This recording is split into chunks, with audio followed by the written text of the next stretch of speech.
It's finally here. The University of Illinois Final Illini football season is upon us. It is back. No more off-season talk. It's time to play and see what the Illinois Final Illini are made of as they open up on Saturday night, primetime Big Ten game versus the defending MAC champs, the Toledo Rockets. So we're going to talk about just some keys to this game for Illinois to start the year off with a win, and they desperately need to start off with a win if they want to compete and they want to win on their schedule, like we talked about before. Check out that episode. And while you're here, please like and subscribe to YouTube channel. Follow and rate on Apple and iTunes and Spotify. It helps go a long way to grow this. We're back in Illinois season. Check out all their talks with college football coaches. They are great talks. If you have any want to learn about any insight into the college coaching world, check that stuff out. And great high school coaches as well. And if you're interested in all that stuff, Illinois is here. The football season is upon us. College football is back. It's the best season of all time. It's way better than NFL season, any season when you're a fan of watching. Besides high school, I think Friday nights are the best, but college football is back. So let's talk about the Illinois Final Illini. They are opening up their season versus Illinois. Right now, Illinois is a 9-point favorite. Predicted 75% of voters or whoever feel that Illinois can win this game.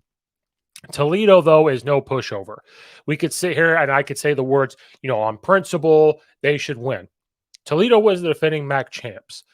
And the thing with the MAC that people I don't think realize until we get to MACtion, we get into a bowl season, how good the MAC actually is. They have great teams. Toledo, Ohio, Miami of Ohio. Akron's going to be a lot better. I could go on and on and on. And so for them, this is not going to be one of those games where they should just assume they're going to win. And as fans, we should not assume they're going to win. We all know what assume does. The last 5 games for Toledo last year, beat Ball State, beat Ohio, actually, who went on to win in their bowl game, and they beat Liberty in a bowl game. They lost to Bowling Green and Western Michigan. Illinois lost to Michigan, Purdue, Michigan, beat Northwestern, and then lost to Mississippi State in a bowl game. So we're going to talk about some keys to this game for Illinois. We're just going to have a couple keys here. A lot of us are repeating ourselves because we really don't know. We know a little bit what this Illinois team is going to look like, but there's new coaches on there. There's a new defensive guy. You have a new quarterback. You're going to have a different offensive line, a different defensive line. So we're going to go to some keys to this game. The first key to this game is I am very interested in the running back room for Illinois. You no longer have Chase Brown, but there is way more depth here at the running back position. It's going to be interesting to see who is going to end up getting the start. Is it Josh McCray? Is it Reggie Love? Who knows? But there's way more depth at the running back position. Illinois last year really had to rely on Chase Brown to do a lot. Reggie Love came in and did some good things. But when Josh McCray ended up going down, Chase Brown got a lot more pressure on him. And he could do everything. But as the game wore on, if it was 3rd and 1, 4th and 1, and you gave him the ball and he just didn't quite have that pop like he did in the first 2 quarters or so, you need that type of person. And I think you have that in this running back room. Josh McCray can do those things, but he is that 3rd and 1, 4th and 1. Give him the ball. He's going to get downhill and get you the first down. Reggie Love is the speedy guy, but you also have Adrian Lowry. He's a redshirt freshman who's going to be really good. Fegan, freshman's really good. Nick Fidanzo Jr. So they have a ton of running backs, and they're big. From reports of training camp, seeing the pictures, seeing different film, they are big. They've put on muscle, but they're also extremely fast. And I think going into this year, Illinois could have, I would think, take the approach of we have to be durable because if our running back room starts to break down and we have to rely on this pass game, that's not how Coach Bielema wants. So the first key for me is what type of running, who's going to start, how much running plays are we going to get? Because I think, we'll just go straight on to the next key with the running backs and the offensive line.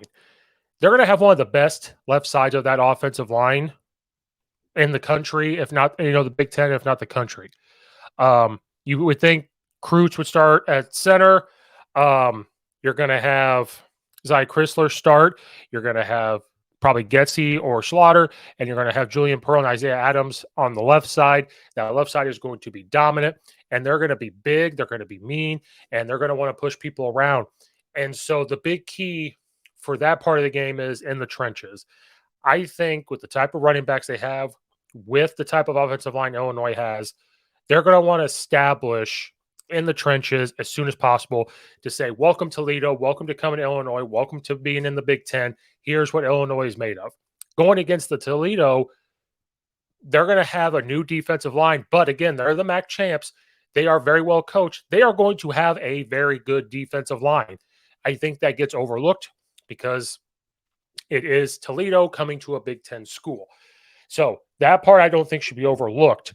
So for the offensive line, they cannot come in and say it's just Toledo. Yeah, Toledo's going to have a good defensive line. They have to come in and say, you're never touching our quarterback, and we're going to hit you in the mouth, and we're never going to stop. And it's going to prove to the rest of the schedule that this is who we are, combined with the running backs of how hard they're going to run, how much they get used in the offense, and what that's going to look like compared to Toledo's defensive line, who is going to be pretty good. Another key to this is the defense with Aaron Henry calling it, because Illinois was number one in the nation last year with man coverage called, and they were one of the top defenses in the whole entire country last year. Ryan Walters, a play caller, is gone. You lost guys to the draft. You're bringing in some younger guys. How are they going to call the defense? And who exactly is going to be the guys that come in and are able to do something? Clayton Bush or Demetrius Hill, are those guys? Who's going to get that start there? Are they going to be able to play the man coverage at the strong safety? Miles Scott is a sophomore. Tyler Strain is a sophomore at quarterback. Tavian Nicholson is a junior. So those guys, are they able to play the man coverage that they need? Or are they going to start dabbling in some zone? But they're very good. Illinois is very good at disguising. If they're in man coverage, they're very good at disguising what it is. If they went into zone, they're very good at disguising that it's man, but they're in zone. So it's going to be very interesting to see right out of the gate how they're going to call the defense versus Toledo, because with Toledo and their quarterback, they have to be able to contain him.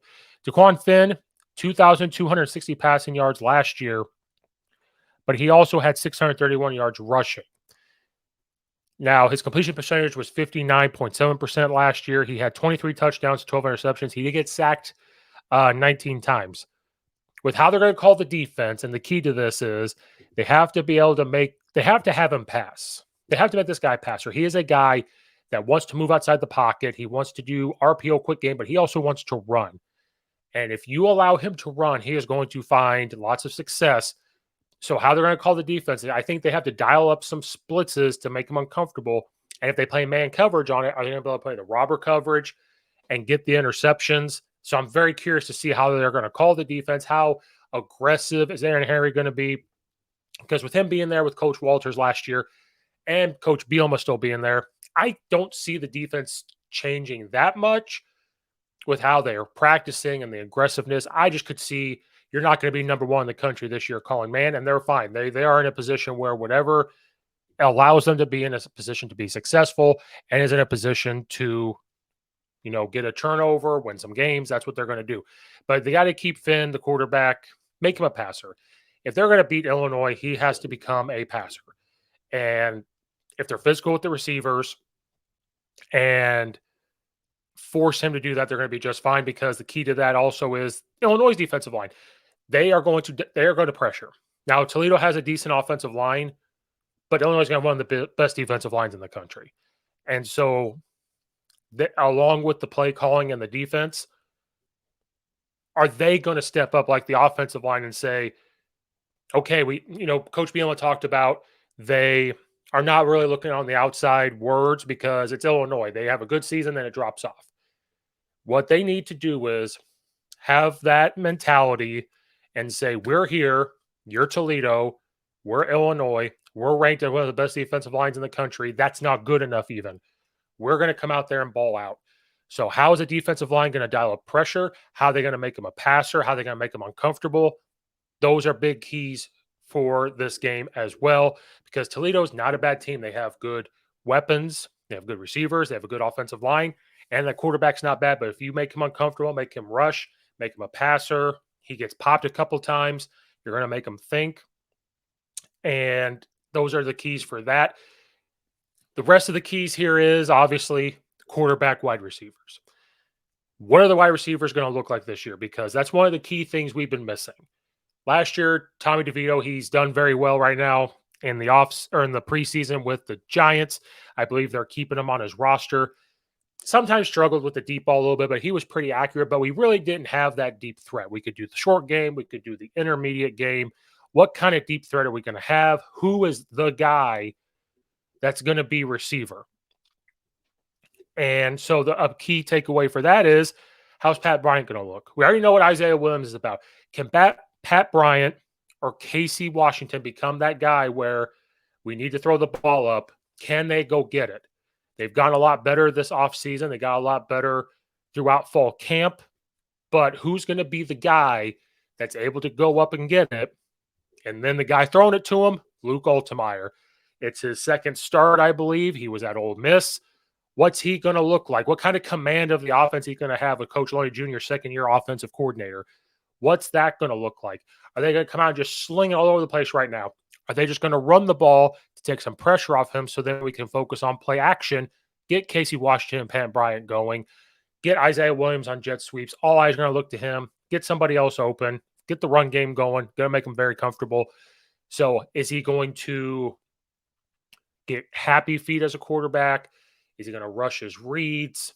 Is he not? Is he going to get confused on defenses? That's going to be the kind of thing we're going to need to see. But they, reports are he has just taken the offense. He has understood it. He is all about it. He fits right in. I think we're going to see a lot of run. I think even in this game, we're going to see more pass. I think you're going to see a lot more short game. And I think with the type of arm that he has, they're going to take the Sean Payton approach, 8 shots a game to a quarter.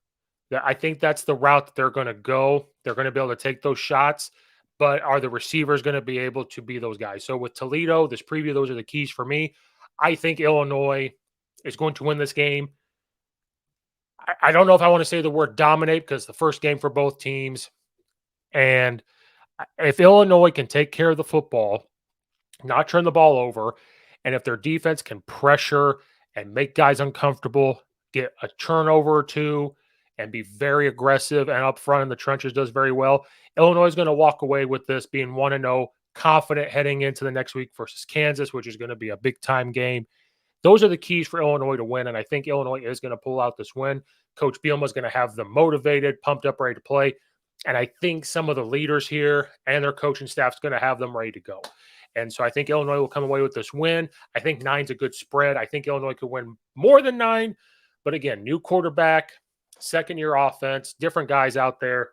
Guys are going to have to step up and they have to get better. They're younger, but they're going to get that win. Thank you guys again for watching and or listening. Like and subscribe to YouTube channel. Follow Ray on Apple and iTunes. Follow at Coach_Steve72 on Twitter or X or whatever it's called. Instagram at Coach Steve72 as well. Follow Ray on Apple and iTunes. We need to get that up. Check out all the other videos. Thank you guys again, and we'll see you next time.